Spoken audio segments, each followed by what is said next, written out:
Soul Disco exclusive. Unheard, unreleased, untold stories behind the music. Hi, I'm Sherry Payne. And I'm Susie Green. And I'm Joyce Vincent. And we are Coming to you and asking you to listen to us on SOULDISCO.de. Check it out.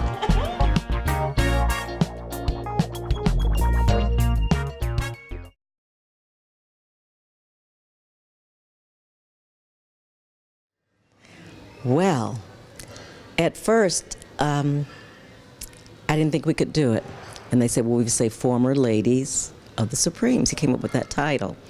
And I said, well, okay. I said, Cindy Birdsong and I were very close friends. I really didn't know Jean that well.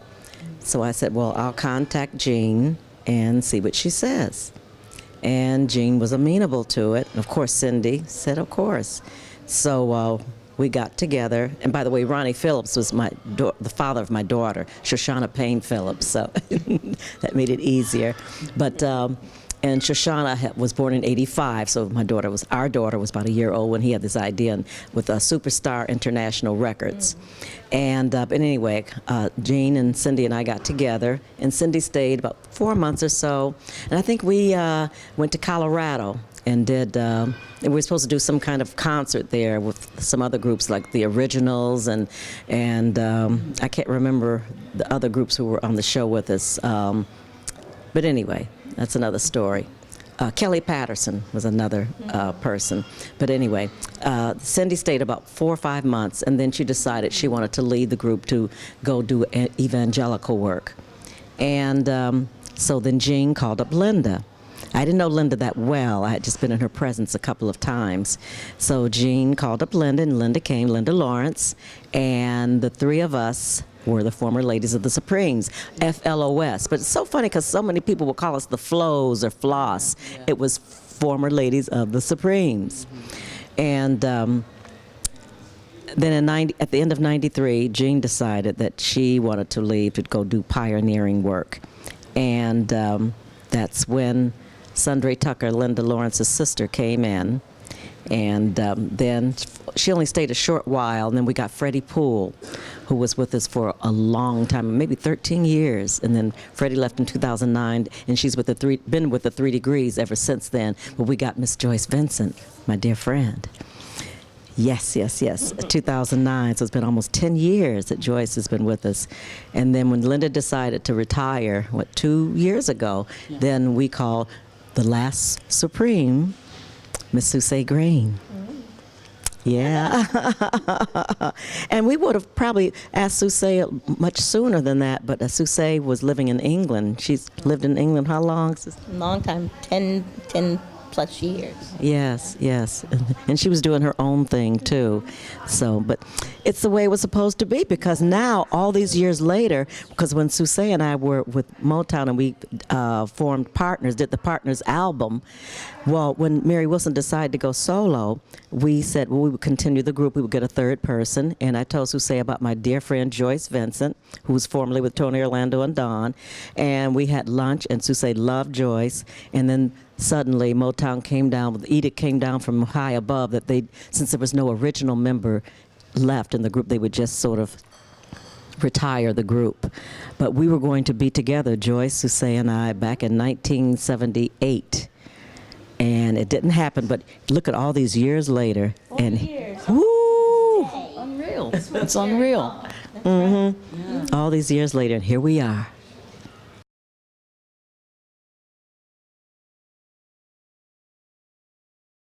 Well, I'll start. Gene McDaniels was the executive producer along with Suzanne DePass, and Susie and I produced and wrote all the songs on the Partners album. Sure. And Partners for us was very important, I think, to us as women to do Partners. It was, as you say, a rare thing for women to be writing and producing. And we we had done a lot of writing, and I imagine most of the stuff, we'd been writing for ourselves. We'd write on the road, or we would write at home. We both had recording equipment and the like. But when Partners came about, we were pretty much at a development stage where I think even if we hadn't come together, we wanted to do that. We wanted to write and continue to produce. And as we went along, we spoke to Gene, who was a very progressive type of producer. He had produced Donny Hathaway and Roberta Flack, a lot of people, and really creditable musicians. So it was important. Gene was a family friend. And when I asked him if he would meet with us, of course, we knew who he was. Sherry knew who he was. And he was the type of person who would say, okay, I want you to sit at the piano and find yourself and find what you want to put out there. And that's pretty much what we did. And it was a time when music was, disco was happening, worldwide. And we didn't want to write, just that, we didn't want to write those songs you could just, dance to. We wanted it to have a tremendous musicality. That was important to us because we are singers of many genres, of many styles, and of considerable experience. And even at that time, there just weren't a lot. And just like now, there still aren't that many producers, But I think when we took that under our wing, and Gene was a perfect person to do it because he had enough forward thinking. He was very innovative. We had sounds that other people weren't using. Remember Craig Hundley with this long thing, looked like a flat guitar. It was 12 feet long, and it made really strange kind of sounds. And he got us just tremendous arrangers to work with us. But we started with us on the piano. It was that simplicity which you could find the personality and the style of what we were doing. So it was as important then to us to make that mark as producers and as women who wrote and produced, as it is now.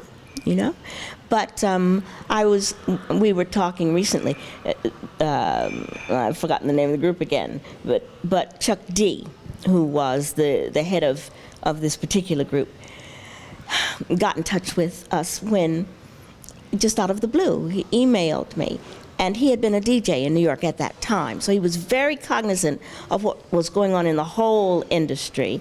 And he made a point of saying that what we did on that album was not just forward thinking, but the quality, the standard of production, the technical standard was so big that people noticed, So regardless of how many records it sold, that was very important to us, for it to be on that standard of music that will pass forward.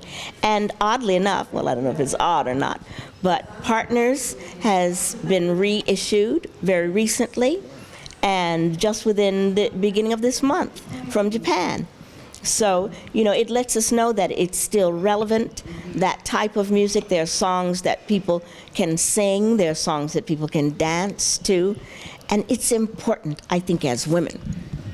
We're advocates of women's rights, of women's right to create, to be out there in the public and compete on a level, a high standard. We have high standards for our music.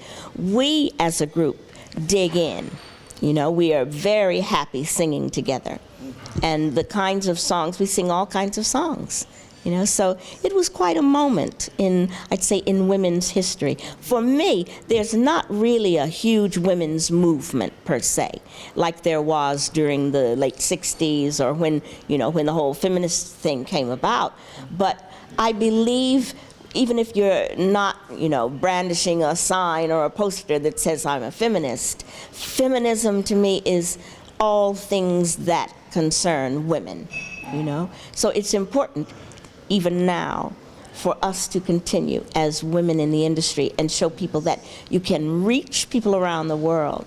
We've been very surprised about, just how when we perform Unconditional Love, people just seem to love it, like they would love a song that they knew for a long time. And that, I think, is indicative of the musicality of it, as well as the feeling behind it, you know. So it's quite I would call it almost a burden in a way. You know, it's a positive burden, but it is a responsibility. That's a better way. Because even now, there are so few, I can count on my right hand, or my left hand, whichever, you know, how many women are out there of note who are writing and producing and continuing to put music out.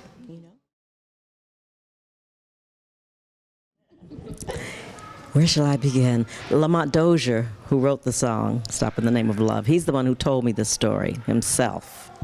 He was my boyfriend at that time. He's happily married now for 30-some years, 3 beautiful children. But back then in Detroit, when we first started going together, he told me about some previous relationships.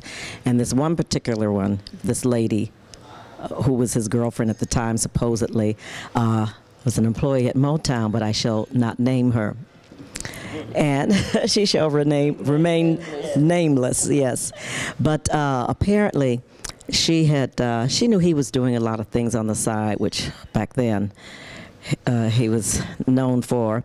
But this one particular day, she had spotted him at a place where he shouldn't have been on her way to Motown. So when she got there, or when he came in later on that afternoon, she confronted him. And, of course, he denied it. And then she said, well, that's it. I'm not taking any more. You've done this too many times with too many different women. I'm not taking it anymore. And he begged her, no, please, please, don't leave me. I don't even know if he really meant it, if he really cared. But he told her, no, please, don't do it. She said, no, I've had it. She should have knocked him out. That's what she should have done. That's what I would have done. And I tried a couple of times.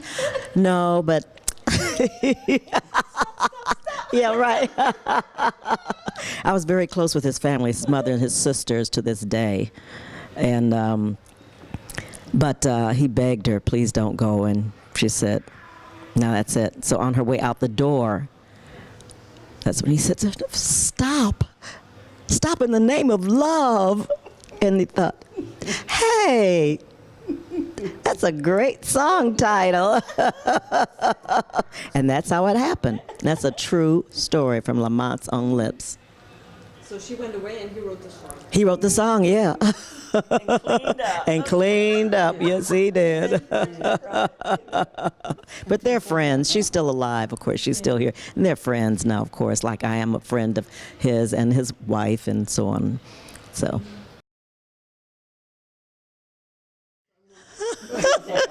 I am so happy you said that because I don't like this new technology. I want a CD, something I can handle, I can see, you can touch. Like Joyce just got a new car. Her car does not have a CD player in it.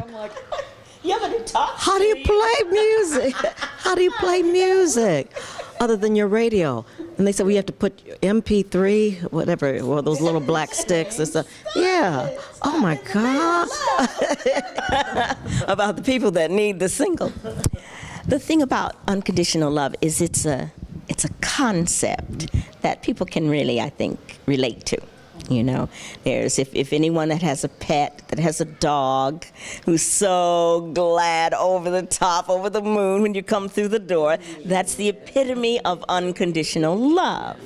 But my friend Jeffrey Chin, who's a wonderful writer, he does a lot of movie scores, that type of thing, and arranger, keyboard player, and he works with a fantastic band all the time, the Jeffrey Chin Trio. And he sent me a demo of the track. And immediately, I mean, he had the all that he had to it as far as the song went was unconditional love as an idea. And I listened to it and it just came out. You know, it flowed out. And when that happens, I know it's something special. You feel that inside, you know, the lyrics just all fell right in line. The melody came all at once. And I called Jeffrey, I said, Jeffrey, you've got to hear this. And he listened to it and he just went, oh, you know. And I went up to San Francisco and recorded that along with a lot of material. We re-recorded the track and I I'm very particular about the standard of recording. We went into 25th Street Recordings, which was a brand new facility in Oakland, California. Just, I mean, top of the line, state of the art. Pro Tools, everything, filming, everything. You could do performances there. It was just a fantastic venue. And the band were guys who worked together all the time. And that makes a difference because they feel each other.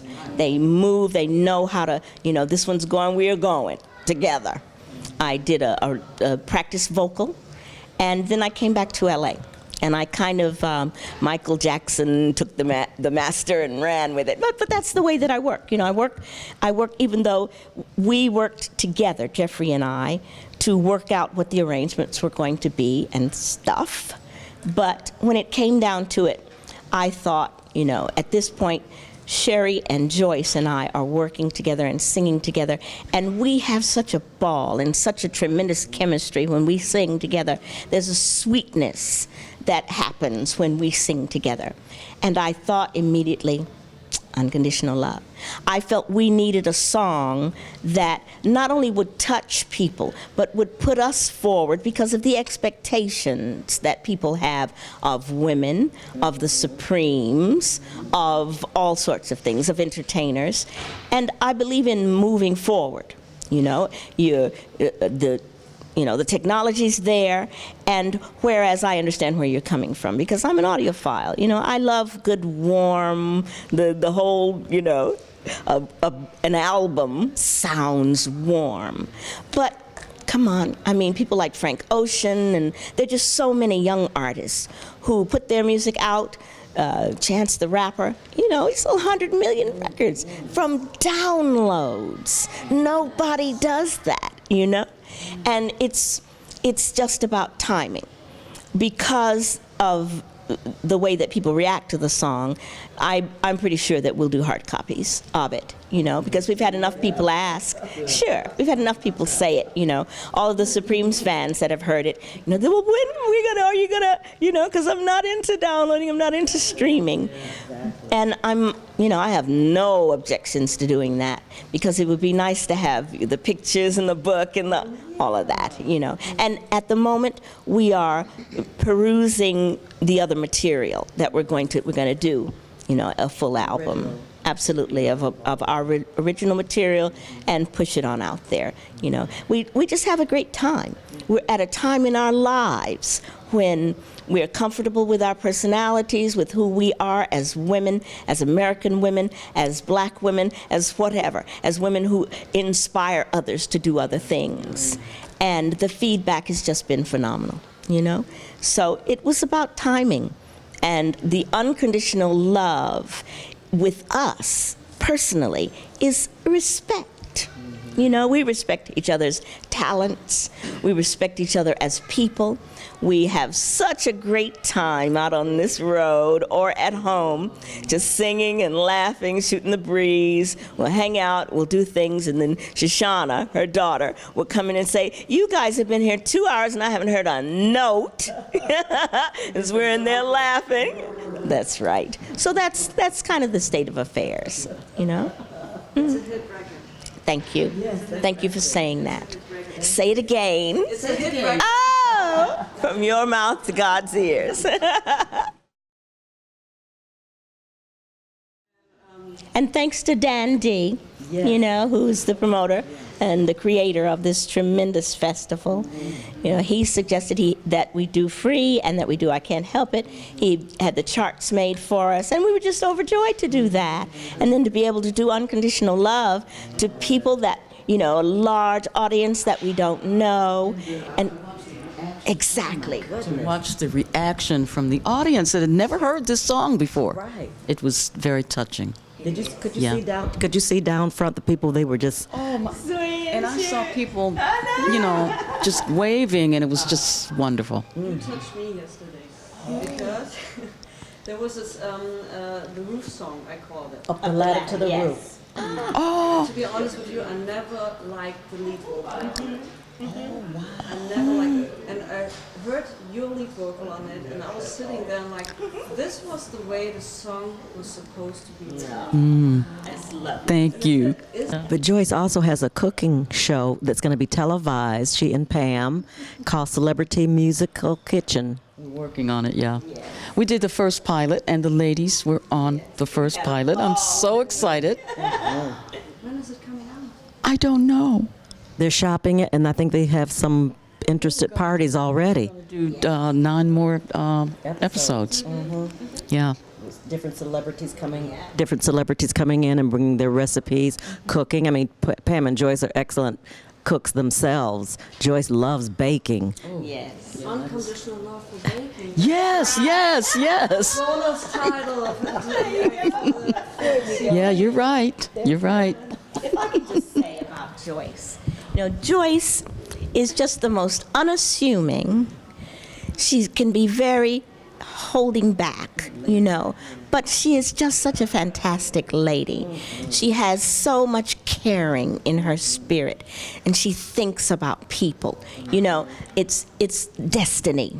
That's the only word I can think of for us to be together at this stage in our lives. That's right, because we've been working a long time. We've done all kinds of things, all of us, but this lady has, if you think about it, she was the first, a part of a group who was the first mixed race group to be on network television, on CBS, which is one of the big networks in America, and yet she doesn't have this thing, I'm a star. Neither of them. That's not who we are. We're people who are blessed enough to sing or do whatever our talent is, and that goes along, it's our passion, and it's what we do. But we don't feel like we're above anyone, So to find 3 personalities that fit that way, it can only be destiny. That's right. Yeah, for sure. For sure. That's right. That's it. She's a woman of few words.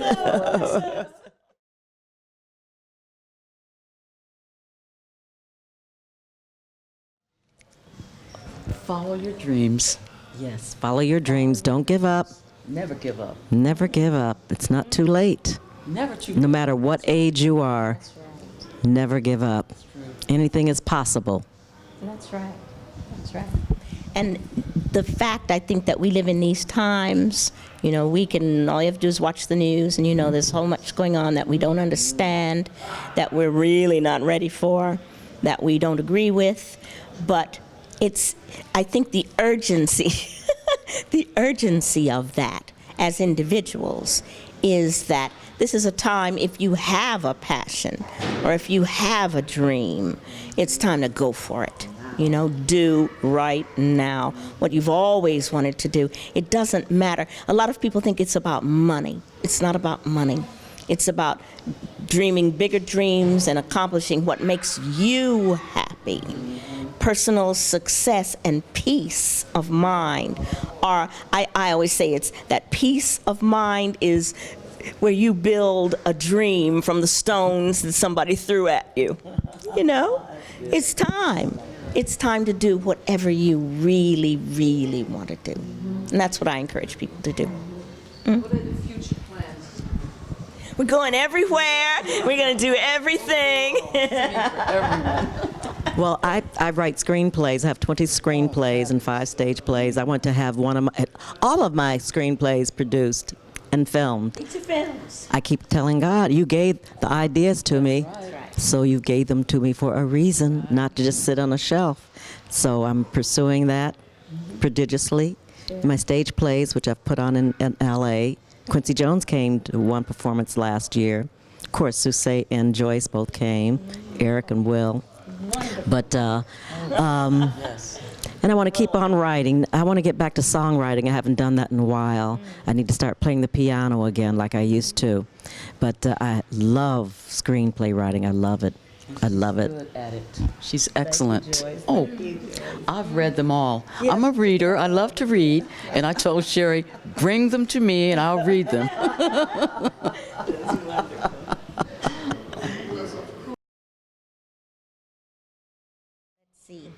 You can get it on iTunes.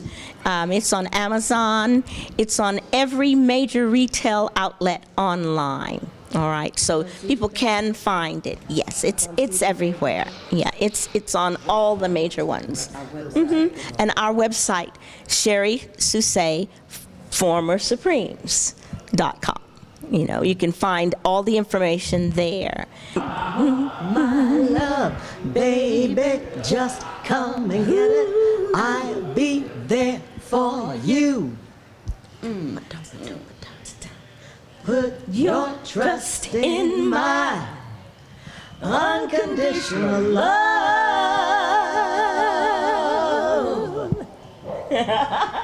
All right. But you can find it. It's out there. Yeah. You know, you can Google it. You can look. We call ourselves SJS. And then, of course, Sherry, Susay, and Joyce. You know, but we're coming to everyone. We're going to bring our music and our inspiration to as many people who are open to hear it.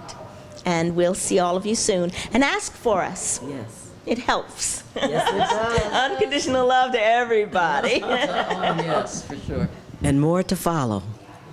More original tunes to follow. But unconditional love, like you said, CDs. Yeah, all right. Now on SOULDISCO.de.